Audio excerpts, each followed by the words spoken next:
Fala galera, professor Arthur Damasceno na área, voltamos e agora a nossa conversa é sobre a nossa segurança pública. Artigo 144 do texto constitucional, dispositivo importantíssimo para você que se prepara para concursos da segurança pública, né? A Polícia Civil, Polícia Militar, enfim, esses nossos dispositivos que exigem o exame do artigo 144. Coisa rápida, porque aqui a gente tem um bate-papo muito tranquilo, apenas um artigo, como disse, o artigo 144, e quando as questões aparecem sobre a segurança pública, sobre esse nosso artigo 144, essas questões, em regra geral, elas trabalham a literalidade do texto constitucional. Por quê? Porque aqui a gente não tem tanta informação jurisprudencial ou até mesmo no campo doutrinário para desenvolver. É um dispositivo mais fácil de se desenvolver. Vamos lá. Artigo 144, na telinha, faz a leitura comigo. Caput diz: a segurança pública é dever do Estado, direito e responsabilidade de todos, é exercida para a preservação da ordem pública e da incolumidade das pessoas e do patrimônio, através dos seguintes órgãos. E aí nós temos os nossos órgãos de segurança pública: Polícia Federal, Polícia Rodoviária Federal, Polícia Ferroviária Federal, as polícias civis, as polícias militares, corpos de bombeiros militares e as polícias penais, federal, estaduais e distrital. Este último inciso, inclusive, uma inserção oriunda da emenda constitucional 104 de 2019, né, que elevou ali os agentes penitenciários como policiais penais, passou a ser considerado um órgão de segurança pública descrito, previsto aqui na nossa lista de órgãos do 144. Importante é lembrar também de um detalhe, né? A gente vê nesse caput, estamos tratando a segurança pública como um dever do Estado, como uma obrigação do Estado, todavia, uma responsabilidade de todo mundo. A responsabilidade é minha, tua, o direito é meu, teu, nosso, responsabilidade, direito de todos, mas uma obrigação do Estado, tá? Então toma cuidado, tem questão que muitas vezes modifica isso aqui, dizendo que é um dever de todos, ou até mesmo trabalhando ser a responsabilidade de todos, isso acaba te fazendo achar que está errado. Não, a responsabilidade é de todo mundo, o direito também é de todos. Todavia, a obrigação, o dever de prestar a segurança pública é um dever do Estado. E mais um detalhe, quando nós olhamos para a segurança pública, é muito importante enxerguemos aqui um direito social. Tá? É um direito social, inclusive quando determinado ser dever do Estado. Uma obrigação do Estado, a ideia do fazer, a ideia do exercer prestações positivas. E aí a gente lembra daquela conversa, lá no início de tudo, quando ainda desenvolvendo a teoria a teoria geral dos direitos fundamentais, quando analisando em especial as gerações dos direitos fundamentais, as dimensões, direitos de primeira dimensão, segunda dimensão, terceira dimensão, ter a segurança pública como um direito de segunda dimensão, um direito que exige prestações positivas do Estado. A ideia do agir, ações afirmativas, políticas públicas exercidas no âmbito da segurança pública. A segurança é um direito social e a segurança é citada no artigo 6º da nossa Constituição, aquele dispositivo que traz os direitos sociais em espécie, legal? E aqui, conforme vimos, nós temos também os órgãos de segurança pública. Eu vou parar um pouquinho só para fazer uma anotação nessa nossa tela sobre esses órgãos de segurança pública. Lembrar que você vai ter aqueles órgãos que exercem atividade de polícia preventiva, aqueles órgãos que exercem atividade de polícia judiciária, ou chamar também de polícia administrativa, né? Ou até mesmo atividade de polícia ostensiva. Tá? A ideia é ter a polícia preventiva, ou órgãos de segurança pública que exercem atividade de polícia preventiva, é evidenciar nesse momento que são aqueles órgãos de segurança pública que atuam na prevenção, que atuam buscando evitar com que o crime que aconteça, né?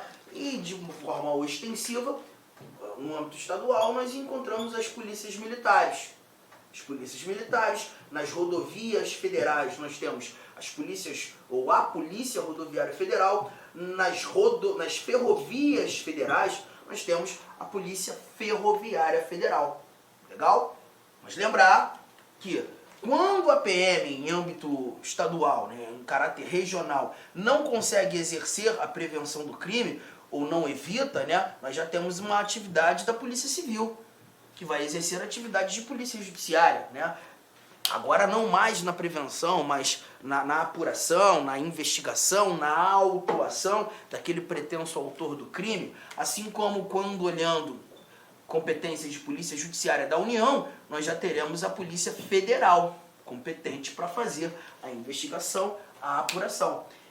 Bom, o meu quadro ainda reserva aqui um espaço para tratar de defesa civil, né? Porque quando a gente fala de defesa civil, aí nós temos os corpos de bombeiros militares, também foram citados como polícia, ou melhor, como órgão de segurança pública, não exercendo atividade de polícia preventiva ou atividade de polícia judiciária, mas exercendo a defesa civil. É isso que nós iremos encontrar aqui na descrição dos parágrafos do artigo 144. Muito se discute sobre a atividade das polícias penais, né? Eu já vi parte da doutrina, alguns doutrinadores apontando que seria a ideia de uma polícia, uma polícia repressiva, né? Repressiva, judiciária. Não concordo e me apoio àquela parte da doutrina que entende como polícia administrativa, polícia preventiva, porque a ideia é exercer a atividade de prevenção, né, nos presídios, nos estabelecimentos prisionais, prevenir com que novos crimes, ou que outros crimes, ou que crimes ocorram. Então a ideia é de prevenção. Naquele momento a polícia penal não exerce atividade de polícia judiciária, não exerce investigação, não exerce autuação, exerce nada mais, nada menos do que prevenção, ordem. A ideia de exercer atividades de polícia preventiva. Mas alguns detalhes importantes que nós não podemos deixar de lado. A Polícia Federal, eu preciso entender como um órgão híbrido. Um órgão híbrido. E nós veremos isso a partir de agora. Por que órgão híbrido? Porque nós temos a Polícia Federal competente para exercer tanto atividade de polícia judiciária quanto atividade de polícia preventiva. Vamos lá? Vamos começar a conferir isso aqui? Bom, antes de qualquer coisa, eu preciso que vocês anotem tudo isso que está no quadro. Guardou, tá? Porque agora a gente começa a discutir os nossos parágrafos. Vamos ao parágrafo 1º do artigo 144, que nos mostra o seguinte. Vamos lá? A Polícia Federal, instituída por lei como órgão permanente, organizado e mantido pela União, estruturado em carreira, destina-se... Inciso 1º, olha o que temos aqui, ó. Prevenir e reprimir o tráfico ilícito de entorpecentes e drogas afins, o contrabando... Não, já estou no inciso 2º, né? Desculpa. O segundo já estava até aqui lendo. Inciso 1º, deixa eu começar por esse primeiro aqui, ó. Vamos lá. Apurar infrações penais contra a ordem política e social ou em detrimento de bens, serviços e interesses da União ou de suas entidades autárquicas, empresas públicas, assim como outras infrações cuja prática tenha repercussão interestadual ou internacional e exige uma repressão uniforme, segundo se dispuser a lei. Gente, cuidado com isso aqui. Quando eu leio apurar infrações penais contra a ordem política e social, nós estamos levando em consideração os crimes contra a ordem política e social. A título de curiosidade, eu muitas vezes gosto de estabelecer gatilhos de lembranças, algumas coisas que o cenário fático nos apresentou, e eu posso ter como orientador, inclusive para resolver uma questão, lembrar de algumas coisas numa questão. Não sei se vocês lembram de um episódio em que o Supremo Tribunal Federal determinou a prisão do deputado federal Daniel Silveira, né? À época deputado federal, ainda é deputado federal, e vimos o Supremo determinando essa prisão. Muito se discutiu na mídia, muitos juristas discutindo a prisão do Daniel Silveira, que não estava amparada pela Constituição, levando-se em consideração ser ele deputado, e regras de imunidade formal e até mesmo de imunidade material não foram asseguradas naquele contexto. Não vou entrar nesse mérito aqui, só vou dizer que quando daquela prisão, o que pautava, os tipos penais que pautavam todo aquele ambiente, né, os crimes que foram ali anotados como a autuação do Daniel Silveira, foram crimes apresentados na Lei contra a Ordem Política e Social. A Lei 7.170 ou 190 de 1983. Agora de cabeça eu não me lembro se 190 ou 170, mas um desses dois valores aí. E é justamente uma lei que apresenta pra gente as condutas que configuram crimes contra a ordem política e social, a apuração e competência da Polícia Federal. A gente acabou de ler.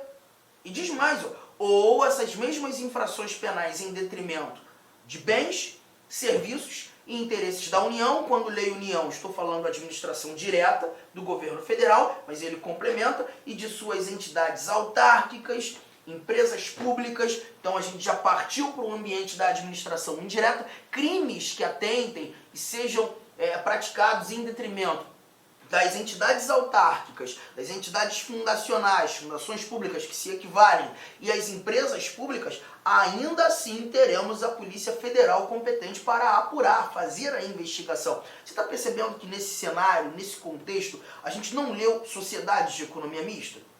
E eu preciso que você guarde isso, gente. As sociedades de economia mista, quando de crimes praticados em detrimento delas, em prejuízo delas, sociedades de economia mista, entidades da administração indireta do governo federal. Você não tem competência da Polícia Federal para investigar, hein, gente? Anote isso aí. As sociedades de economia mista nos afastam da PF. Arthur, se não vai ser Polícia Federal fazendo essa investigação, essa apuração, essa competência passa a ser de quem? Da Polícia Civil, daquele determinado estado. A gente vai lembrar e entender isso daqui a pouquinho, que as atividades da Polícia Civil, elas serão praticadas por residualidade. Aquilo que não foi determinado para a PF passou a ser da Polícia Civil. Tranquilo, gente? Então, apurar as infrações penais contra a ordem política e social ou em detrimento de bens, serviços, interesses da União ou de suas entidades autárquicas e empresas públicas, assim como outras infrações cuja prática tenha repercussão interestadual ou internacional. Um detalhe importante, porque se você está falando que essa repercussão é interestadual, ou seja, ultrapassa a configuração de um estado só, aí já tem que ser Polícia Federal ou internacional. Mas aquelas que exijam uma repressão uniforme, ou seja, eu não tenho aqui a possibilidade de verificar a Polícia Civil do Mato Grosso agindo de um jeito, a Polícia Civil de Goiás agindo de outro jeito, a Polícia Civil de São Paulo agindo de um terceiro jeito e a Polícia Civil do Rio de Janeiro de um quarto. Não. Quando há necessidade daquela repressão uniforme, de uma atividade uniforme praticada pelo órgão de segurança pública e que seja crimes de repercussão interestadual, aí a gente já afasta das mãos da Polícia Civil ou das polícias civis. Aqui a gente já tem uma atividade de Polícia Federal. Tamo junto? Tranquilidade? Tá? Então fique esperto. Outro detalhe importante: contravenções penais. Contravenções penais não serão atividade da PF. Tá? Tira a PF em se tratando de contravenção penal. Em se tratando da PF exercendo atividade, a gente está levando em consideração as infrações penais, os crimes propriamente ditos. Tamo junto, mas tendo como amparo toda essa brincadeira aqui. Vamos lá, nosso segundo inciso, agora é aquele que eu queria ler: prevenir e reprimir o tráfico ilícito de entorpecentes e drogas afins, o contrabando e o descaminho, sem prejuízo da ação fazendária e de outros órgãos públicos, as respectivas áreas de competência. Gente, é justamente esse detalhe, prevenir e reprimir esses crimes todos citados, que a gente vai ter a Polícia Federal como órgão híbrido. Porque a gente está percebendo nesse momento que quando atuando na prevenção, exerce atividades de polícia preventiva. Quando atuando na repressão, exerce atividade de polícia judiciária. A Polícia Federal é um órgão de segurança pública híbrido, que exerce as duas atividades. Não dá para dizer ser a Polícia Federal apenas um órgão de segurança pública que exerce atividades de polícia judiciária ou que exerce atividades de polícia preventiva. Exerce os dois. Ou as duas atividades, tá? E aí é lembrar, quando você voltou daquela sua viagem internacional maravilhosa que você faz, todo ano você faz pelo menos umas 3, né? Sempre que você volta, você passa ali por aquela alfândega e tá lá no finalzinho, né, do corredor, a galera da Polícia Federal com a galera da Receita Federal, trabalhando conjuntamente. Por quê? Justamente por conta do que você está lendo aqui nesse inciso segundo. Prevenir e reprimir o tráfico ilícito de entorpecentes, drogas afins, contrabando, descaminho, sem prejuízo da ação fazendária. Ou seja, a Polícia Federal, e em regra geral, nesse caso, exerce atividade de polícia preventiva, ela vai atuar sem prejuízo da atividade da Receita. Sem atividade da ação fazendária do Estado. E quando digo Estado, digo poder público como um todo. Tranquilo? Beleza? Então guarda isso, hein, gente? E temos mais. Terceiro inciso, olha aqui. Exercer as funções de polícia marítima, aeroportuária e de fronteiras. Então a gente percebe, verifica aqui a Polícia Federal atuando nos portos, a Polícia Federal atuando nos aeroportos, atuando nas fronteiras, a Polícia Federal exercendo, né, as funções de polícia marítima, aeroportuária e de fronteiras. Temos mais, quarto item, quarto inciso, exercer com exclusividade as funções de polícia judiciária da União. Gente, aqui eu preciso que você tome um cuidado danado. Preste atenção.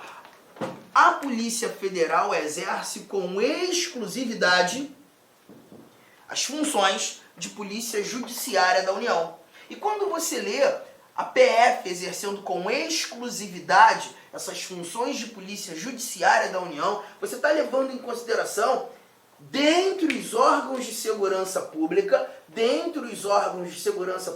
que temos PF, PRF, PFF, as polícias civis, as polícias militares, as polícias penais, os corpos de bombeiros militares, dentre os órgãos de segurança pública, quem exerce essa atividade de polícia judiciária da União, de apurar os crimes que são de competência da União, aí você tem a PF fazendo isso, com exclusividade. Agora, cuidado, gente, uma comissão parlamentar de inquérito, por exemplo, pode exercer investigação, pode investigar crimes que são de competência da PF? Toma cuidado, leia o inciso 4º, mas também lembre-se desse esquema para me responder. Você acha que uma comissão parlamentar de inquérito instaurada na Câmara dos Deputados ou instaurada no Senado Federal teria a oportunidade de investigar crimes que são de competência da Polícia Federal, gente?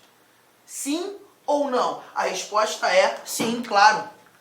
Assim como o Ministério Público também pode investigar crimes que são de competência da polícia. Olá, meus amigos, minhas amigas, eu sou o professor Lac e eu estou aqui para fazer um convite muito especial. Primeiro, você assistir o restante dessa videoaula no nosso site da Lacon Cursos. Aqui no YouTube são aulas demonstrativas para você ter aí o conhecimento, né, para você ter aí uma projeção das nossas aulas em relação aí ao concurso da GCM, Guarda Civil Municipal de Caldas Novas. Nós temos um curso, cara, fantástico, focado nesse edital, um curso que eu tenho certeza que vai te ajudar. Só você clicar aqui embaixo, o menor custo-benefício do mercado, apenas R$ 199,90, investimento único, a melhor proposta pedagógica para você estudar de verdade com quem conhece, com quem aprova, quem vive o dia de concursandos, concurseiros no Brasil do dia a dia. Tá? Pode confiar aqui na Lacon Cursos que você terá um excelente resultado. Bacana, meus amigos? Espero vocês. Valeu, tchau!